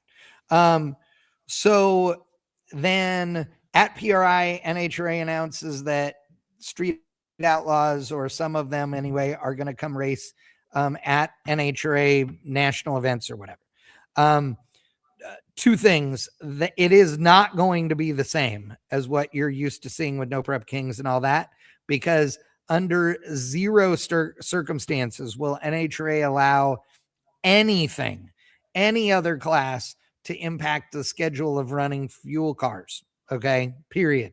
That is the top priority, and it always will be. Okay, good, bad, or otherwise. That is what it is. But here's the other interesting thing about that. This is where I'm going to get yelled at probably. Go on. So at the $125,000 to win Pro Mod race, I was there announcing the race, and it was awesome. It was run very well. It was super fun. It was great. I had a great time. Would do it again in a heartbeat. But there were a bunch of people that were not there that you would have expected to be there. Okay. Keith Haney was not there. Several other big name pro mod guys that run in PDRA or Midwest Drag Racing Series were not there. Sean, Murder Nova, Sean, was not there. But he wanted to be. And so did several of these other people. And this is where, again, I'm going to get yelled at now. PDRA racers and Midwest Pro Mod racers this is what I heard, were told not to come because it was IHRA and they wanted them to not be racing at IHRA. Keith Haney has raced at NHRA a couple of times and has made a big deal out of any time a Midwest guy goes and runs at NHRA Pro Mod, but apparently didn't want any part of that at IHRA at the $125,000 to win race at Milan. Now, the blue Pro Mod car that Sean Murder Nova has been racing, the blue 69 Camaro, that car is a twin to Mark Mickey's blue 69 Camaro that now has cool graphics on it and stuff, so you can tell the difference between them. And it's a fast car, and he can win. And Sean's a hell of a driver, right? He can cut a light. He can drive a car. Good dude. I was told that he was told he could not race that Camaro at the IHRA race at Milan by the owner of the car. And the owner of the car is Keith Haney. So that was what I was told. So if that is the truth, and based on the number of people that said all of the things about PDRA and Midwest and Keith, I just have to think it must be, then it's funny that some of the, No Prep Kings and Street Outlaws guys are apparently going to go race with NHRA, while some of them are with IHRA, and the ones that aren't coming to IHRA are the ones that also have cars that are owned by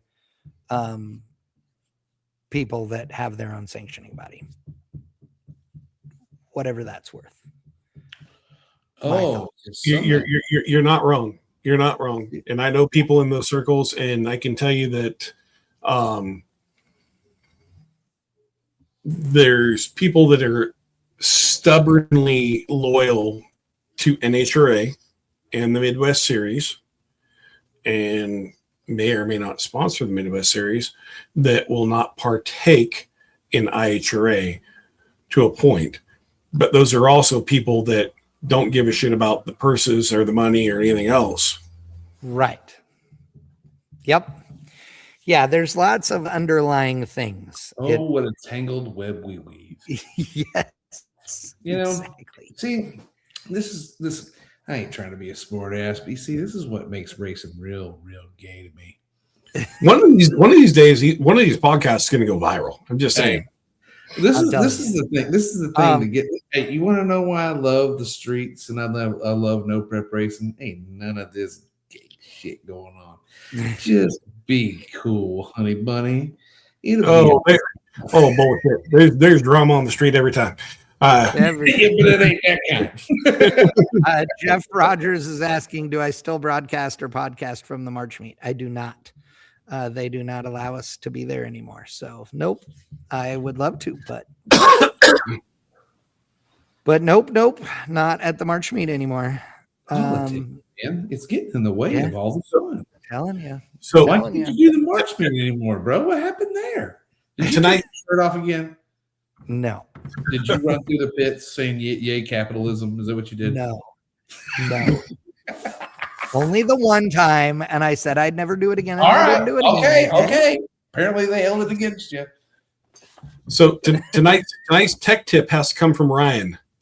Oh, make sure all your nuts and bolts on your tires and wheels, both tires and wheels, are tight before you go racing. It's not a bad Is this one. from experience, Ryan? I don't want to talk about it. Okay. Make sure. No, tech tip of the day. Here's tech tip. Use a battery tender. Okay. If you're not using a battery tender, use a battery tender. This will stop you from cussing and throwing things across your shop when you need to move something you haven't moved in a week. And then also find out that you obviously have some type of draw. There you have it. Okay. So make sure all the nuts and bolts are tight that hold the wheels on. Tight. Yep. And make sure that you're using a battery tender. You just got a twofer, sir. That's a twofer from me to you. Damn. I like it. Ryan never disappoints. Nope. It's what I'm here for. All right, ladies and gentlemen, for those who I've been getting messages about the giant teddy bear behind me. Oh, yeah. Who is sitting in my Camaro. Hey, wait, your Camaro? That is a 8.5 foot tall, 100-pound teddy bear. Wait. We bought for $30 on Marketplace. Your Camaro's a convertible? Yes. I did not know this. Oh, yes. Does it have a motor? It hasn't seen a racetrack in like 10 years, but 5 years, I think, was the last time. Does it have a motor? But yeah. No, there's no motor in it right now. No. Well, what? Okay. So before we end this, the great question of the night is: I saw you hadn't answered Hollis on the internet yet. What did Hollis ask me? He asked you, "What are you driving to the Christmas cruise this year?"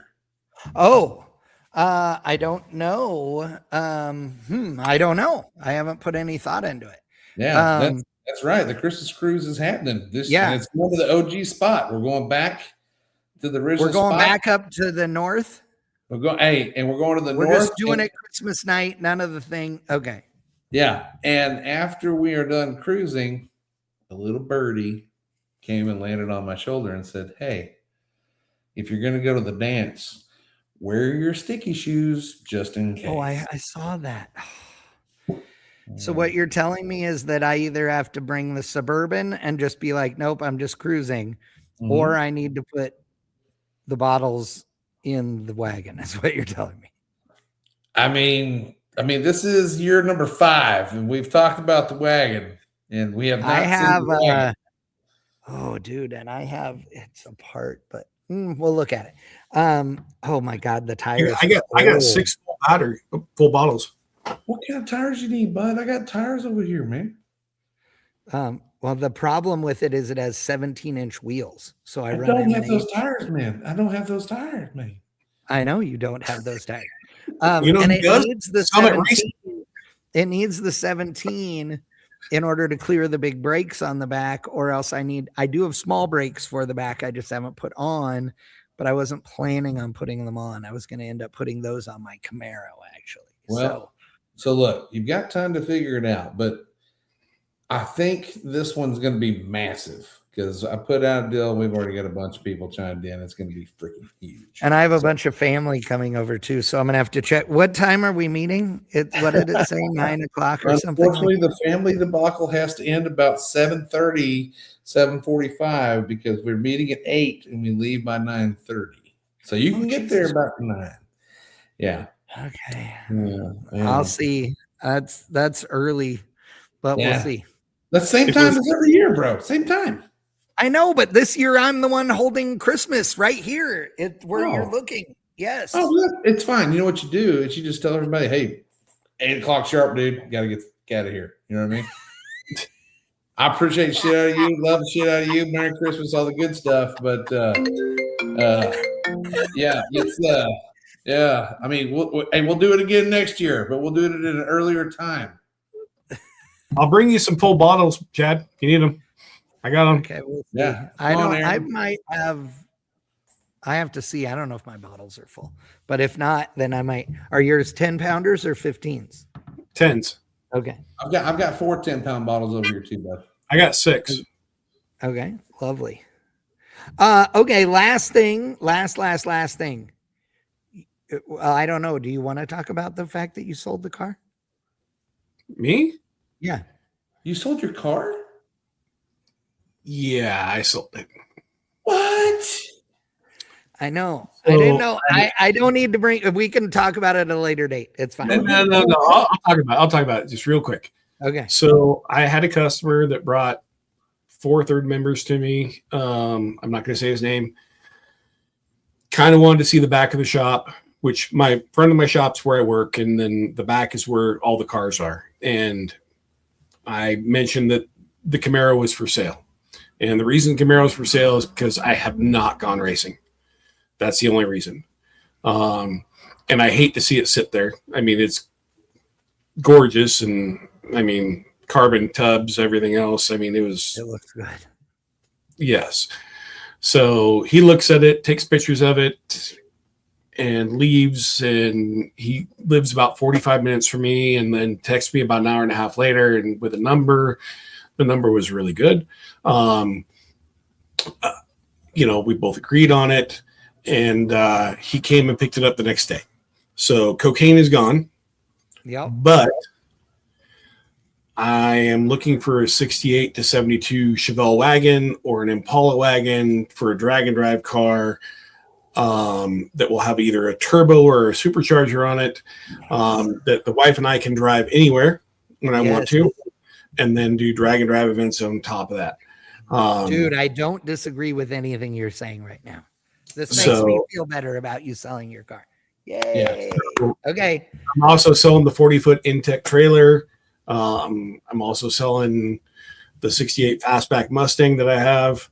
I mean, I'm downsizing, but at the same time, I want to build my kind of last car. I mean, I'm over 50, and I want the car that has AC, makes 700 to the tire, and can go anywhere in the country on pump gas. I love it.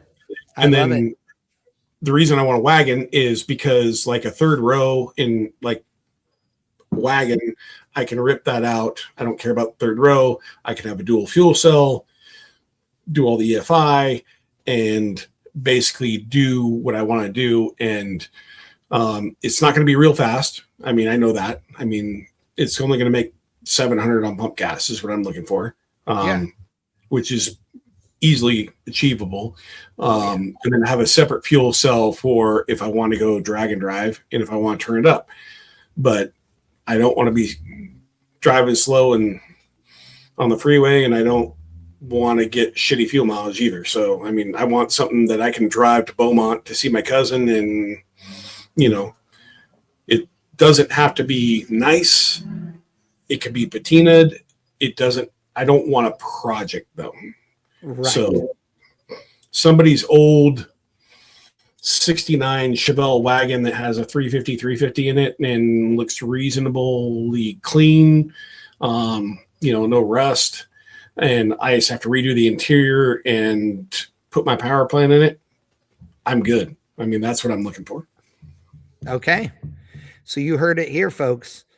If you have something that you think could be up Aaron's alley, then hit him up on Facebook. Send him a message. Yeah. No, we're in the drag and drive mode, and I've kind of turned the corner from the bracket mode to that, and I want something that literally I can drive anywhere. Christmas cruise next year is what you're saying. You want to come to the Christmas cruise next year? You know what? It's a wagon. It's got a tailgate. Oh, you got another wagon guy on my ass. Damn it. I said the same thing. I got wagon guys up my ass right now trying to get. It's got a tailgate. It's a wagon. It's got a tailgate. I'm telling you, the only difference between an El Camino and a wagon is the roof is chopped off. We carry more wood. The only way we can make this happen is if I create a station wagon class. That's fine. That's fine. Do a station wagon. The Malibu wagons will rule it. I'll tell you that, because they'll be lighter. The truck guys are going to shoot me in the face. But they got a tailgate. I know, but it's a truck race. But if you have like a But you used the name tailgate. God dang, dude, You bro, could have used truck throwdown. Ray and Andy built my ass with bro. Tailgate. here's the funny part though, Chad. So some of those Buick Roadmasters, they had a tailgate, but they also swung open like a barn door. Yes. Oh, yeah. You both. Absolutely. Some of the Impalas had one. Yeah. You could open it sideways if you were Dude. climbing in to dry, for passengers in the rear facing seats. They even had the little flip down step in the bumper. And then, or else you could roll the window down and just drop it like a tailgate. wagons. Absolutely. They're my But favorite. it's still a tailgate, Ryan. It's still a tailgate. I know, but It it says is. the fastest truck, the baddest truck race in America. Well, it's called the tailgate throwdown. If the tailgate goes down, we're throwing down. We'll have to So put at it to the- GTR Fest, they have a class called the Imposter class, and it's for anybody that's not in a GTR. Okay, and because they allow them to still come and have a good time, Mhm. so you could whatever. How about this? How about this? How about if a guy shows up in a wagon with a trailer hitch on it, pulling either an RV trailer or a truck on a trailer that is also going to race? I mean, I guess we're look. We're. How about I'm cutting the out. Texas Precision Performance all run tailgate class? I'm just I'll bring a stock S10 with a 4-cylinder in it on a trailer. Yes.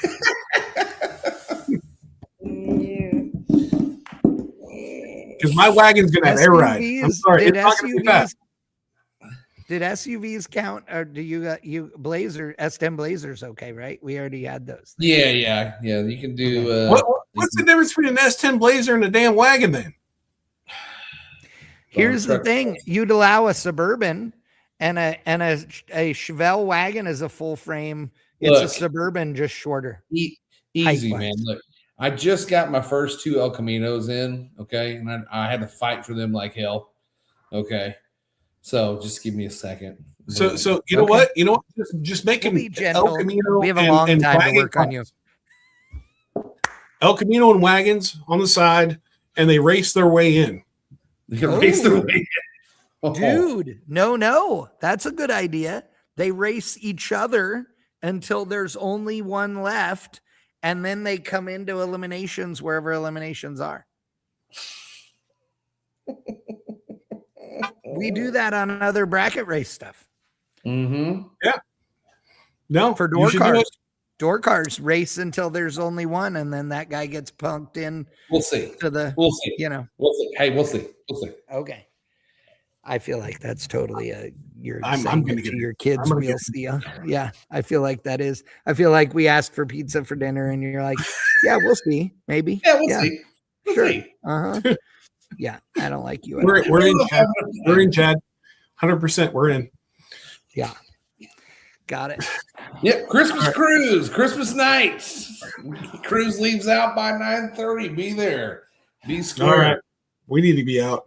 Yeah. Yep. We need to be out is exactly right.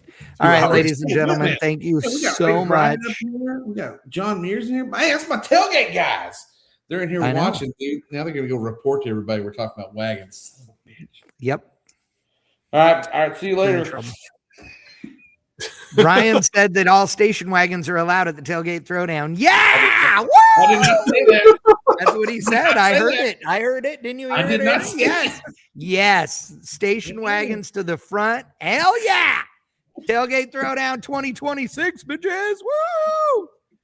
We'll be there. I'd have to do it with my 56 because the 66 is getting everything taken out of it. So, yeah, it is not going to be a race car anymore.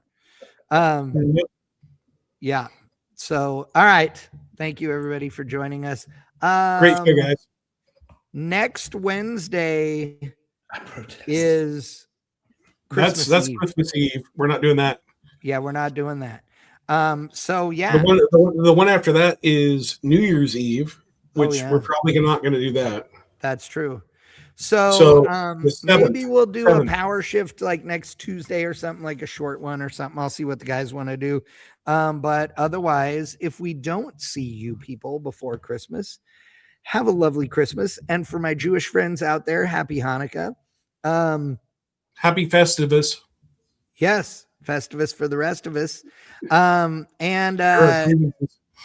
what? Era grievances. Yeah.